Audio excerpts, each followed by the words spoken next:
اللہ تعالیٰ نے ارشاد فرمایا کہ جس دن اللہ اپنی پنڈلی کو ظاہر کریں گے، جو اللہ ہی جانتا ہے ان چیزوں میں متشابہات میں ہے، اس کی کیفیات ہمیں معلوم نہیں ہے، ان میں بحث کرنا بھی ناجائز ہے۔ اللہ اپنی تجلی ظاہر کریں گے تو اس میں اتنی اٹریکشن ہوگی، اس میں لوگ ایسے مبہوت ہو جائیں گے کہ سجدے میں گر جائیں گے۔ اس وقت سجدہ کرنے میں مزہ آئے گا، لذت محسوس ہوگی۔ فرمایا لیکن کچھ لوگ ایسے ہوں گے جن کی کمر تختے کی کر دی جائے گی اور وہ سجدہ کرنا بھی چاہیں گے تو نہیں کر سکیں گے۔ یہ کون لوگ ہوں گے؟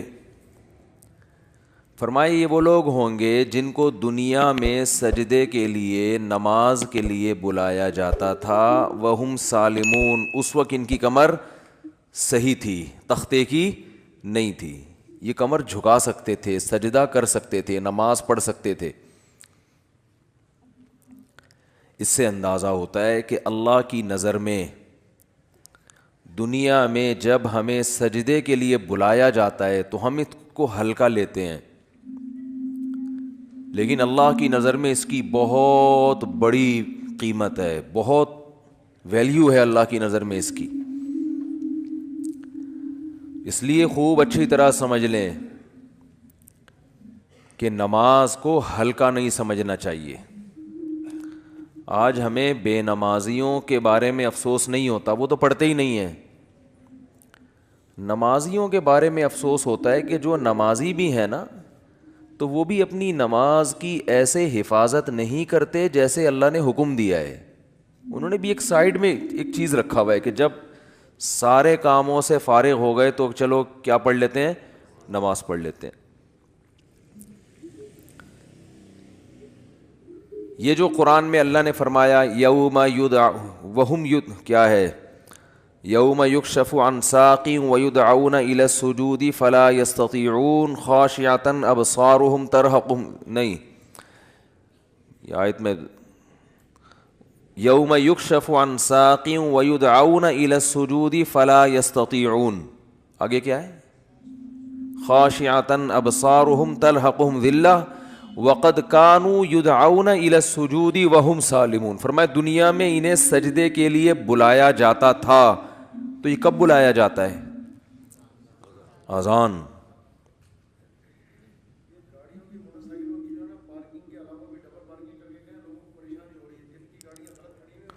بھائی یہ بہت بڑا المیہ ہے یار، دیکھو گاڑیاں غلط نہیں پارک کیا کرو۔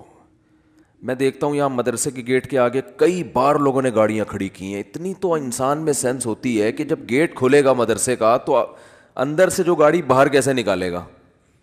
یعنی یہ تو نبی صلی اللہ علیہ وسلم نے فرمایا کہ ایمان کا آخری درجہ یہ ہے، یہ حدیث خوب غور سے سنیں، ایمان کا آخری درجہ یہ ہے کہ راستے سے تکلیف دہ چیز کو ہٹایا جائے۔ کوئی بھی چیز جو لوگوں کو تکلیف پہنچا رہی ہے اس کو کیا کرو، ہٹا دو۔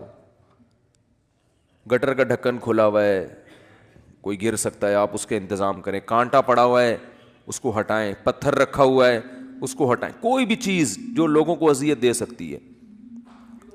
ہاں ابھی بتا رہا ہوں، ابھی بتا رہا ہوں، جائیں گے نا، بات کمپلیٹ ہونے دینا، ورنہ پھر وہ دوبارہ کریں گے یہ حرکت، تو اس لیے کمپلیٹ کر لو پھر جائیں۔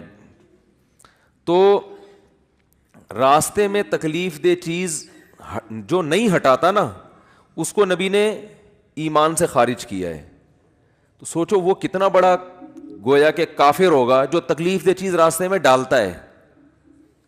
تو گاڑی غلط پارک کرنا، بائک غلط پارک کرنا، یہ تکلیف دہ چیز ڈالنا ہے کہ نہیں ہے؟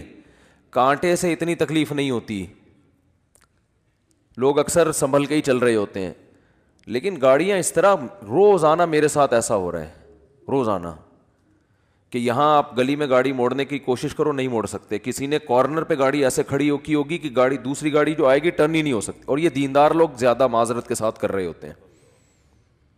وہ ہمارے ہاں جو جتنا بے ڈھنگا ہوگا نا اس کو سمجھا جاتا ہے اتنا نیک ہے، جتنا بے ڈھنگا ہوگا نا۔ میں جب گیا نا حضرت مفتی رشید احمد صاحب رحمہ اللہ کے پاس، ان کے شاگردوں کے پاس، تو میرے پاس 125 تھی، میں نے دیوار کے ساتھ لگا دی بائک، تو تو وہ کہیں جھانک رہے تھے, انہوں نے کہا بالکل چپکاؤ.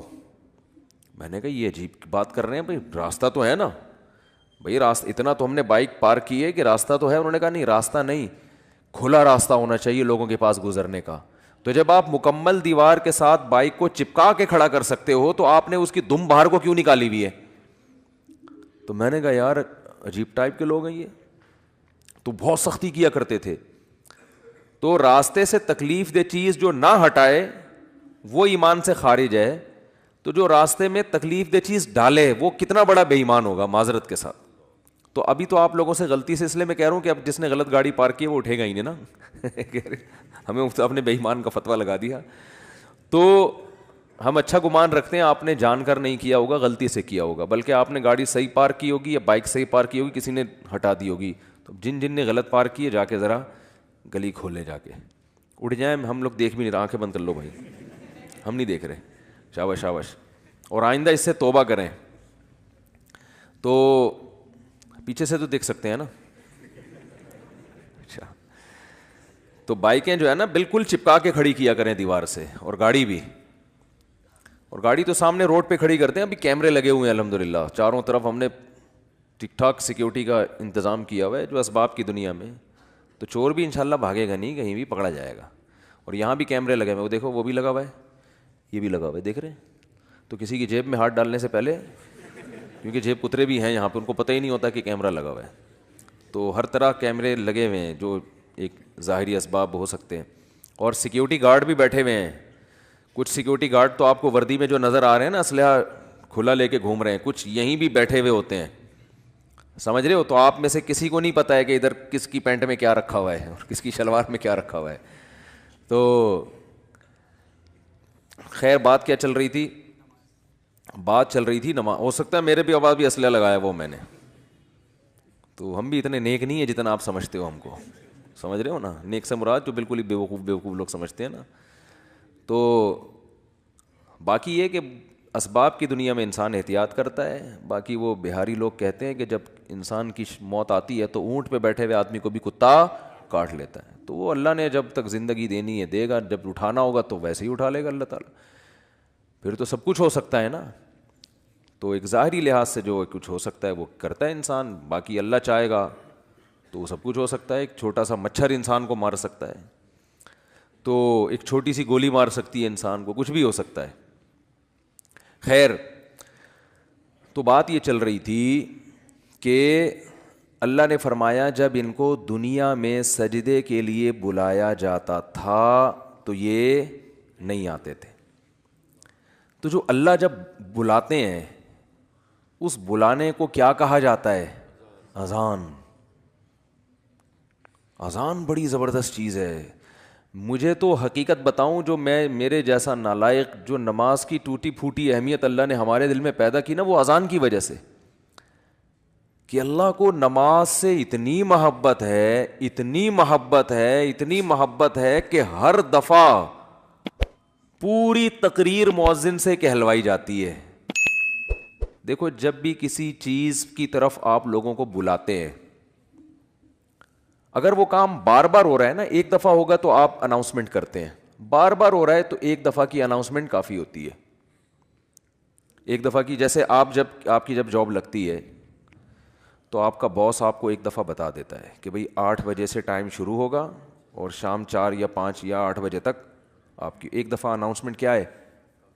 بولو نا, کافی ہے, بس بتا دیا بھائی, سگنیچر لے لیے کہ بھئی یہ ٹائمنگ ہے آپ. یہ 9 بجے عام طور پہ دفتر میں 9 بجے کا ٹائم ہوتا ہے, اور گورنمنٹ کے جو دفتر ہیں 3:30 پونے 4 بجے کا ٹائم ہوتا ہے اس میں شام کو. چھٹی کا ٹائم 4 بجے, پونے 4 بجے حاضری ہوگی اور 4 بجے چھٹی. بعض دفعہ تو آنے کا ٹائم 4 بجے ہوتا ہے, جانے کا صبح 9 بجے ہوتا ہے واپس, یعنی الٹا بھی چل رہا ہوتا ہے. جو پریکٹیکلی ہو رہا ہے نا کہ اس ٹائم پر آئے کہ جب جانے کا ٹائم گزر چکا تھا, ٹھیک ہے نا. 4 بجے جانے کا ٹائم تھا, 5 بجے پہنچ رہے ہیں. تو گورنمنٹ میں اللہ کا شکر ہے بہت ساری ہمارے ہاں سہولتیں ہیں الحمدللہ. تو ابھی بات سے بات نکلتی ہے, چھوڑو اس کو یار. بات تو سجدے کی چل رہی تھی نا. تو اللہ تعالیٰ نے، ہاں میں یہ عرض کر رہا تھا کہ آپ کو ایک دفعہ بتا دیا جاتا ہے بھائی یہ ٹائم ہے اس پہ آ جانا. اب یہ تو نہیں ہوتا کہ جب 8 بجیں گے یا 9 بجے کا ٹائم آفس میں دیا ہے تو باس آپ کو فون کر کے بتا رہا ہوں آ جاؤ ٹائم ہو گیا ہے. کبھی ہوتا ہے ایسے؟ نہیں ہوتا نا. کیوں نہیں ہوتا؟ ان کو پتہ ہے خود آئے گا. اس لیے کہ کیا ملتا ہے سال کے آخر میں؟ روکھڑا ملتا ہے. روکھڑا ملے گا تو سارے کام ہوں گے, عزت بھی ملے گی, ترقی ہوگی آپ کی. دیکھا جاتا ہے نا پرائیویٹ اداروں میں تو دیکھا جاتا ہے, گورنمنٹ میں دیکھا جانا چاہیے کہ یہ اس کی حاضریاں کتنی ہیں اور کتنا کس نے کام کیا ہے. لہذا ان کو موٹیویٹ کرنے کے لیے آپ کو بار بار اناؤنسمنٹ کی ضرورت نہیں ہے. بار بار اناؤنسمنٹ کی ضرورت نہیں. ایک دفعہ اعلان دوبارہ کریں گے تو آپ ان کو بیوقوف بولو گے, یار بس سر آپ نے بتا دیا نا 9 بجے کا ٹائم ہے, بس کیا ہے بار بار بھونپو لے کے گھر پہنچ جاتے ہو ہیں, لاؤڈ اسپیکر لے کے میرے دروازے پہ کھڑے ہو 9 بج گئے ہیں. یہ جو سحری جگانے والے آتے ہیں نا, مجھے ان سے اسی وجہ سے الرجی ہے. او بھائی ہمیں پتہ ہے یار سب کو جس نے روزہ رکھنا ہے وہ اٹھ جائے گا. اب وہ پھر وہ جو گھومنا شروع کرتے ہیں محلے پڑوس میں, ایک گھر کا نمبر رات 2 بجے آ رہا ہے, دوسرے کا نمبر رات 4 بجے آ رہا ہے. سحری کا ٹائم 4 بجے شروع ہو رہا ہے تو 2 بجے ان کو کیوں اٹھا رہے ہو؟ یہ تو ایک بس عجیب سی ایک حساب کتاب ہے. تو خیر بار بار اناؤنسمنٹ نہیں کی جاتی, بار بار یاد دہانی نہیں کی جاتی. اور اللہ نے بھی باقی عبادتوں میں ایسے ہی کیا. رمضان کے مہینے کے بارے میں قرآن میں 2 آیتیں ہیں. ایک تو ہے فمن شہید منکم الشہر فلیصم. اللہ نے فرمایا ایمان والو تم پر روزے فرض کیے گئے جیسے کہ تم سے پہلی امتوں پہ فرض کیے گئے تھے. وہ فرض ہو گئے نا. دوسری آیت کیا ہے, کب فرض ہوئے؟ شہر رمضان الذی انزل فیہ القرآن, رمضان کا مہینہ ہے. فمن شہید منکم الشہر فلیصم. جو پچھلی آیت میں اللہ نے فرمایا نا کہ روزے فرض ہوئے, تو اگلی میں بتا دیا کون سے مہینے میں؟ رمضان. جو رمضان کا مہینہ پائے اسے چاہیے کہ روزے رکھے. ایک دفعہ اناؤنسمنٹ ہوئی ہے بس, اس کے بعد دوبارہ قرآن میں اناؤنسمنٹ نہیں ہوئی. اور جب رمضان کا مہینہ آتا ہے تو پھر اسلام میں حکم بھی نہیں ہے کہ یاد دلاؤ. مؤذن کو حکم کے تمام حضرات سے گزارش ہے کہ رمضان کا مہینہ آ گیا ہے اور اللہ کی طرف سے اعلان ہے کہ اس مہینے میں سب روزے رکھو. کوئی اللہ کی طرف سے ایسی اناؤنسمنٹ ہوتی ہے؟ بھائی مسجد کے امام اپنی ذمہ داری پہ کسی کو یاد دلا دیں روزہ رکھو, ترغیب دیں, وہ ان کا کام ہے. اللہ نے کوئی لگے بندے الفاظ نازل نہیں کیے. لہذا مسجد کا امام یاد نہ بھی دلائے تو بھی کوئی گناہ گار نہیں ہے. اللہ کہتے ہیں میں نے قرآن میں جب بیان کر دیا نا بس صحیح ہے, سن لیا ان لوگوں نے, کافی ہے. حج کے بارے میں ایک آیت ہے قرآن میں جس میں فرضیت کا ذکر ہے. وَلِلَّهِ عَلَى النَّاسِ حِجُّ الْبَيْتِ مَنِ اسْتَطَاعَ إِلَيْهِ سَبِيلًا. لوگوں, اللہ کے لیے لوگوں پر لازم ہے کہ وہ بیت اللہ کا حج کریں جو وہاں جانے کی استطاعت رکھتے ہوں. وَمَنْ كَفَرَ, جو استطاعت کے باوجود نہیں جائے گا, فَإِنَّ اللَّهَ غَنِيٌّ عَنِ الْعَالَمِينَ, اللہ کو اس کی پرواہ نہیں ہے. ایک آیت جس سے فرضیت ہے, دوسری آیت نہیں ہے. یہ تو ہے کہ ابراہیم علیہ السلام نے یوں کہا تھا, حج کے لوگوں کو کہا تھا کہ حج کرو. اللہ کا جو اپنا آرڈر ہے نا, جو اللہ کے اپنے کلام میں آرڈر ہے وہ ایک ہی ہے جہاں تک مجھے یاد پڑتا ہے. لیکن نماز, ایک تو قرآن میں جگہ جگہ بھر دی اللہ نے نماز کو. جہاں ایمان والوں کی صفات نماز پڑھتے ہیں. قرآن شروع کہاں سے ہو رہا ہے؟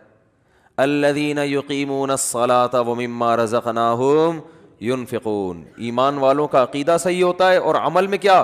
نماز قائم کرتے ہیں.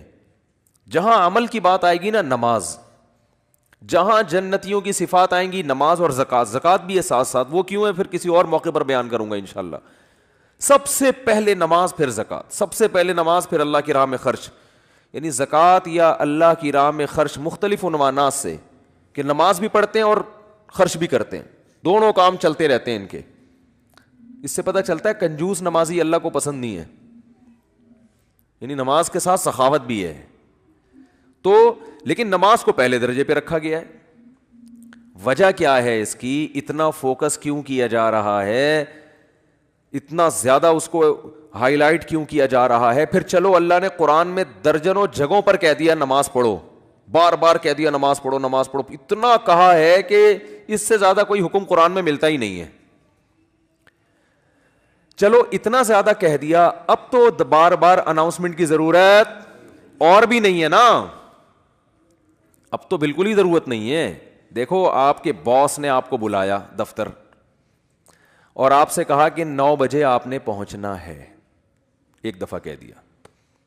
اس کے بعد پھر آپ کو کہا میں دوبارہ کہہ رہا ہوں 9 بجے آپ کی ٹائمنگ شروع ہو جاتی ہے. سمجھ میں آ گئی بات؟ آپ نے کہا آ گئی. پھر تیسرے دفعہ کہہ رہا ہے میں بتاؤں کتنے بجے ٹائم ہے آپ کا؟ 9 بجے. 10 دفعہ جب کہہ دے گا نا 9 بجے، اب جب 9 بجیں گے تو آپ کو یاد نہیں دلائے گا، وہ کہے گا میں نے 10 دفعہ اسی لیے کہہ دیا تھا کہ دوبارہ مجھے یاد دلانے کی ضرورت نہ پڑے. اب آپ اگلے دن لیٹ ہو رہے ہو، 11 بجے پہنچ رہے ہو، تو وہ کہہ رہا ہے، وہ کہے گا کہ آپ کیوں لیٹ آ رہے ہو؟ آپ کو سر آپ نے 9 بجے مجھے یاد نہیں دلایا. وہ کیا کہے گا باس کہ بھائی جو پہلے دن میں نے 10 دفعہ کہا تھا نا 9 بجے، وہ اسی لیے کہا تھا کہ ایک دفعہ کہنا کافی تھا، مگر 10 دفعہ اس لیے ریپیٹ کیا تھا کہ دوبارہ یاد دلانے کی ضرورت نہ پڑے. آپ یہ نہ کہو کہ میں بھول گیا تھا. بہت مشکل ہے سمجھانا، بہت مشکل ہے. تو جب اللہ نے نماز کو سینکڑوں دفعہ ریپیٹ کیا قرآن میں، تو اب تو ہر وقت یاد دلانے کی بالکل بھی ضرورت نہیں تھی. کمال ہے بھائی، اللہ نے کیا فرمایا کہ اتنا یاد دلاؤ کہ پیدائش سے لے کے موت تک اذان ہی سنتا رہیے بیٹھ کے. پیدا ہوا تو کان میں اذان دلوائی اس کے، پیدا ہوا تو کان میں اذان، نماز کی طرف دعوت. حالانکہ سمجھتا نہیں ہے بچہ، ایک حرف بھی سمجھ میں نہیں آتا اس کے اذان. بچہ تو نہ سمجھ ہوتا ہے، اس کو کیا پتہ چلتا ہے میرے کان میں کیا ہو رہا ہے. لیکن جب بڑا ہوتا ہے نا تو اس کو یہ جب یاد دلایا جاتا ہے کہ تیرے کان میں بھی اذان دی گئی تھی، دوسروں کو دیکھتا ہے تو اس کو پتا چلتا ہے کہ اللہ نے ابھی سے یاد دلا دیا ہے. تو پیدا ہوا ہے تجھے بتایا کہ نماز نہیں چھوڑنی، تو نے نماز نہیں چھوڑنی ہے تو نے. پھر فجر کے وقت الگ بلایا جا رہا ہے، جب ظہر کا ٹائم آتا ہے الگ. اچھا اللہ نے نماز کا بھی ذکر کیا اور ٹائمنگ بھی قرآن میں بتا دی. اقیم الصلاۃ لدلوک الشمس الی غسق اللیل، نماز کو قائم کرو سورج کے ڈھلکنے کے اوقات میں اور رات کے اندھیروں میں بھی. اس میں پانچوں نمازیں آ گئیں. سورج میں جب کوئی بڑی تبدیلی ہوتی ہے نا تو اس کو ڈھلکنا کہتے ہیں. سورج میں جب بڑی تبدیلی ہوتی ہے، فجر کے وقت سورج کیا اندھیروں سے نکل کے روشنیوں کی طرف جب لائٹ مارتا ہے نا سورج مشرق سے. دیکھو کوئی گاڑی، آپ کسی گاڑی کا انتظار کر رہے ہو یار، وہ دولہے کی مثال دیتے ہیں، اس کو بات سمجھ میں آئے گی. دولہا بارات کے انتظار میں ہے، ہال میں بیٹھا ہوا ہے، بارات آ رہی ہے کہ نہیں آ رہی ہے، ٹائم دیکھ رہا ہے یار لیٹ، پہلے میں بہت لیٹ ہو گیا، مفتی صاحب کا بیان سن کے تو 45 سال میں شادی کر رہا ہوں، اوپر سے بارات لیٹ ہے. تو وہ فوراً دیکھتا رہے گا کہ بھئی ایک دم بسوں کی لائٹیں جو ہے نا گلی کے نکڑ پہ بس نظر نہیں آتی، لائٹنگ پہلے ہوتی ہے نا، لائٹنگ سے اندازہ ہو جاتا ہے کہ اب بارات پہنچنے والی ہے. پھر پٹاخے وٹاخے بعد میں. تو سورج کیا ہے ایک دم غائب ہو جاتا ہے، اندھیروں میں دنیا ڈوب جاتی ہے. تو سب سے پہلے جو لائٹ مشرق کی طرف ظاہر ہوتی ہے، جو لائٹ یعنی اس طرح ہوتی ہے، وہ ایک تو عمودی لائٹ ہوتی ہے نا، عمود کو کیا کہتے ہیں؟ پرپینڈیکولر کہتے ہیں. ہم تو ٹریگنومیٹری پڑھ کے بھول گئے یار. ہاں ہاریزینٹل، میں لفظ بھول گیا ہوں، ہم نے بہت پڑھی ہے.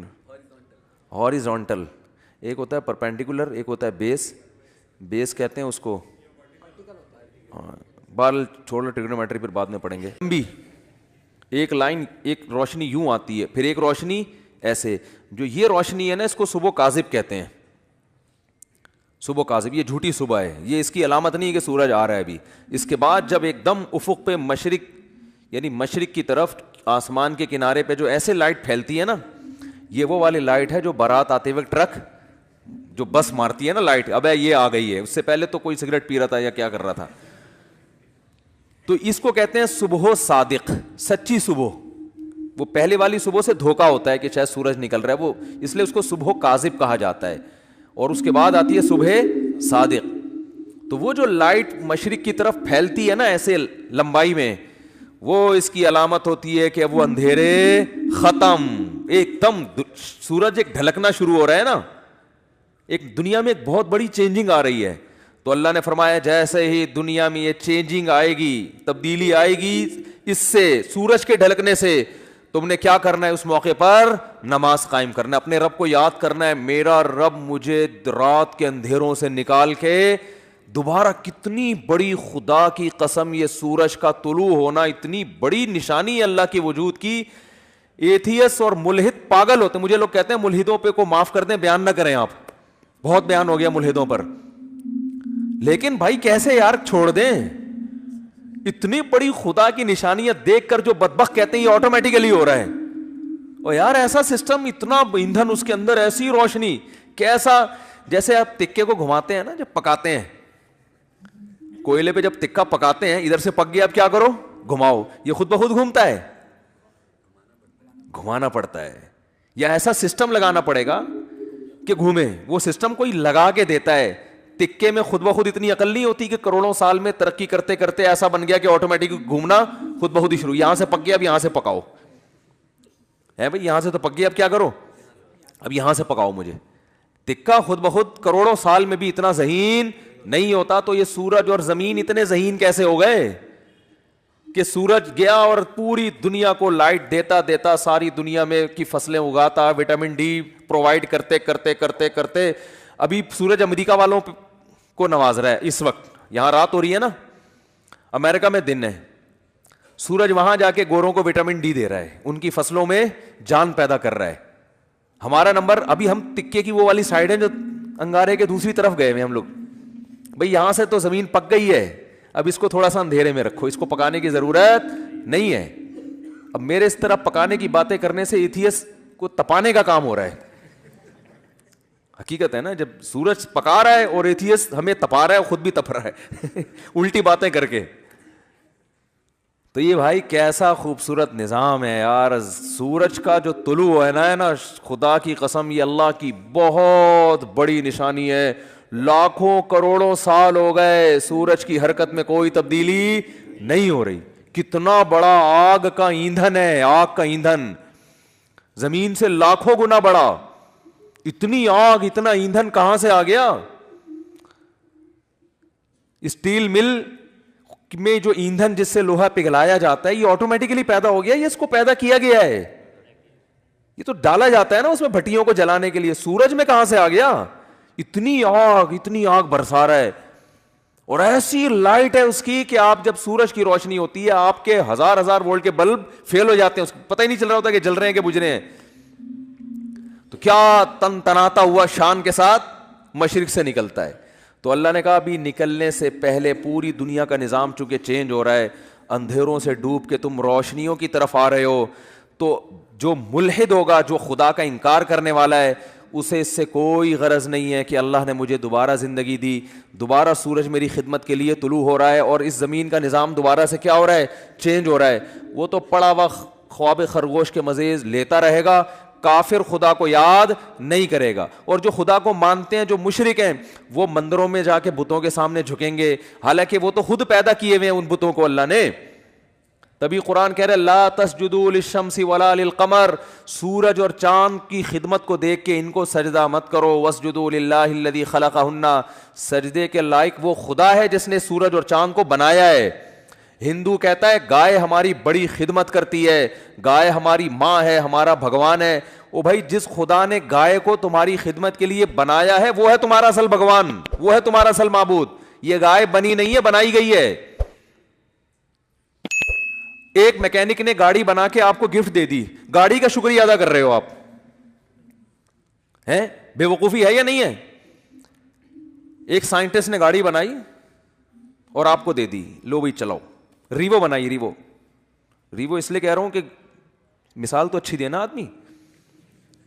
میں نے کہا ہے نا کہ دیکھو بعض لوگ جو غریب ہونا تو کوئی برائی ہے نہیں. ہمارے نبی صلی اللہ علیہ وسلم دنیا کے مسکین تھے. سوچ کا غریب ہونا کیا ہے؟ نقصان دہ. اس لیے میں انڈے والے برگر کی مثال نہیں دیتا، مثال ہمیشہ زنگر برگر کی ہوگی. کیا کھاؤ بے شک انڈے والا برگر جیب میں دیکھو پیسے ہیں تو انڈے والا کھا لو، زنگر کے ہیں تو لیکن مثال ہمیشہ کس کی دو؟ زنگر کی. تو مثال اچھی گاڑی کی دینی چاہیے. اور اس میں ایک اور حکمت بھی ہے جو کبھی اور کسی اور وقت بتائیں گے انشاءاللہ. تو آپ کو کسی نے, کمپنی نے ریوو دے کے نا آپ کو گفٹ دے دی, لے بھائی. اب آپ کیا کر رہے ہو کہ ریوو کا شکریہ ادا کر رہے ہو, تمہارا بہت شکریہ, تم میری زندگی میں آئی, تم مجھے بٹھا کے گھماتی ہو اور تمہاری وجہ سے میری عزت ہو رہی ہے. تو بات یہ چل رہی تھی کہ آپ کو کسی نے ریوو گفٹ دی, یا آپ کو کسی نے گاڑی گفٹ دی, یا آپ کو کسی نے کوئی بھی ہدیہ دیا, انڈے والا برگر کھلا دیا, آپ برگر کی تعریفیں کر رہے ہو, برگر کے شکریہ ادا کر رہے ہو. تو ہندو یہی کر رہے ہو بھائی, گائے تم پر احسان نہیں کر رہی, احسان اس ذات نے کیا جس نے اس گائے کو بنایا. تو خدا کہہ رہا ہے کہ نہ ملحدوں کی طرح خدا کا انکار کرو کہ یہ خود بخود ہو رہا ہے, اور نہ مشرکین کی طرح اصل خدا کو چھوڑ کر بنی ہوئی چیزوں کو پوجنا شروع کر دو. اسلام کتنا بیلنس کرتا ہے, کیسی اعتدال والی بات کرتا ہے. لا تسجدوا للشمس ولا للقمر, سورج اور چاند کو سجدہ مت کرو ان کی خدمت کو دیکھ کے. واسجدوا للہ الذی خلقہن, اس ذات کو سجدہ کرو جس نے ان کو بنایا. یہاں بھی سجدے کا ذکر ہے, نماز میں ہوتا ہے سجدہ. تو اللہ نے کیا فرمایا, اقیم الصلاۃ لدلوک الشمس, سورج کے ڈھلکنے. یہ سورج سے نا زمین کا بڑا سسٹم ہے, سورج کو بڑا قرآن نے پروٹوکول دیا ہے. قرآن نے اپنی نشانیوں میں, اگر میں یہ کہوں کہ جتنا سورج کو پروٹوکول دیا ہے شاید کسی اور نعمت کو نہیں دیا, تو شاید میری یہ دعویٰ غلط نہیں ہوگا. تبھی تو سورج سے نمازوں کے اوقات رکھے گئے ہیں. روزہ بھی سورج دیکھ کے ہوتا ہے, سورج غروب ہوگا تو روزہ افطار ہوگا, سورج طلوع ہونے سے پہلے روزہ بند ہوگا, نمازیں سورج کے اوقات پر. تو یہ کیا ہے, اس لیے کہ دلوک کہتے ہیں ڈھلکنا. تو اللہ نے ڈھلکنے کے اوقات اس لیے رکھے کہ اس وقت دنیا میں بڑی بڑی تبدیلیاں آ رہی ہوتی ہیں, بڑی بڑی تبدیلیاں. رات کے اندھیرے دور ہونا شروع ہو جاتے ہیں, ایک بہت بڑی چینجنگ دنیا میں آتی ہے جس کا پوری دنیا پہ بھی اثر پڑتا ہے, آپ کی باڈی پہ بھی اثر پڑتا ہے, پوری دنیا کے نظام پہ اثر. وہ کیا ہے, سورج کی جو کرنیں ہیں, مشرق سے بھی سورج کے طلوع ہونے کا ٹائم ہوا ہے, آپ کو روشنی دیکھ کے اندازہ ہو جاتا ہے کہ اب صبح ہونے والی ہے اور اس زمین کے نظام میں تبدیلی آنے والی ہے. تو عقل مند لوگ کیا کرتے ہیں, اللہ نے فرمایا اس موقع پر تم نے کس کو یاد کرنا ہے, اللہ کو یاد کرنا ہے. کس طرح, جس طرح اللہ کہتا ہے میں بتاؤں گا اس طرح یاد کرنا ہے. کیونکہ اگر اللہ نہ بتاتا کس طرح یاد کرنا ہے, پھر ہم عبادت کے وہ طریقے نکال لیتے جو غیر مسلموں نے نکالے ہوئے ہیں عجیب عجیب سے. جب انسان کو پتہ نہیں ہوتا نا کیسے عبادت کرنی ہے, تو لوگوں کی رائے پہ چھوڑ دیا جاتا. فرض کریں اسلام کہتا بھائی صبح سورج کے طلوع ہونے سے پہلے, صبح صادق کے بعد تم نے عبادت کرنی ہے. کیسے کرنی ہے, ہر آدمی اخپل طریقے سے کرے. تو لوگوں کے الگ الگ کانسیپٹ ہوتے, کچھ ایسے عبادت کرتے, وہ کہتے ہیں ہم اللہ کے لیے میلے کچیلے رہیں گے. یہ بھی ایک نظریہ ہے لوگوں میں. برما میں گیا, بدھسٹ نظر آئے, 6 مہینے سے کہا جاتا ہے کہ نہائے نہیں ہیں. یہ ان کا خیال ہے کہ اس طرح بھگوان کیا ہوتا ہے, خوش ہوتا ہے, نہائے نہیں. کچھ ایسا کرتے کہ ننگ دھڑنگ رہنے کو عبادت سمجھتے. یہ بھی آپ کو بعض مذاہب میں ملے گا, وہ کہتے ہیں ہم تو برہنہ پیدا ہوئے تھے بھائی, یہ لباس تو نیچر کے خلاف ہے. وہ بھی کچھ دن پہلے میں نے فیس بک پہ ایک انٹرویو دیکھا, شکر ہے وہ آگے میز لگائی ہوئی تھی انہوں نے. انٹرویو کے دوران انہوں نے یہ عقل بندی کی, وہ ایک برہنہ بیٹھا ہوا ہے بالکل ہی لباس لیس. تو اس سے پوچھنے کہ اس تکلف کی ضرورت کیا تھی آپ کو, تو وہ کہہ رہے ہم تو انسان کیا ہے, پیدا کیسے ہوا ہے, برہنہ. تو نیچر یہی ہے کہ لباس وباس نہیں ہونا چاہیے. نیچے لوگوں نے طبیعت سے گالیاں دی ہوئی نا کہ اس کی کوئی ماں بہن نہیں ہے گھر میں.